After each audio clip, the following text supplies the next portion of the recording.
Indy Barens sampai panik saat Indra Bekti pura-pura pingsan ketika dijenguk. Kondisi presenter Indra Bekti sudah berangsur membaik setelah menjalani perawatan intensif di rumah sakit. Suami dari Aldila Jelita itu sudah mulai sadar dan dapat dijenguk. Bahkan Indra Bekti juga sudah bertemu dengan anak-anaknya. Selain itu, rekan-rekan dari Indra Bekti satu persatu juga mulai menjenguk sang presenter. Indy Barens menjadi salah satu selebriti yang telah menjenguk Indra Bekti. Namun saat menjenguk, Indy Barens sempat dibikin khawatir oleh Indra Bekti. Bukan tanpa sebab, rupanya Indra Bekti sempat pura-pura pingsan saat dijenguk oleh Indy Barens.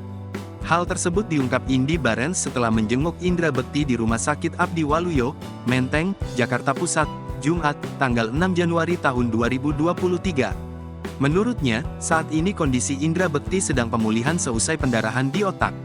Indy Barens bersama anaknya Rafael Sarmanella saat menemui Indra Bekti di ruang ICU. Tiba di ruang ICU, Indy Barens menyebut jika Indra Bekti sempat mengelabuinya dengan berpura-pura pingsan. Hal itu bahkan membuat Indy Barens sempat khawatir. Kendati begitu ia menyebut kondisi sahabatnya itu kian menunjukkan perkembangan positif.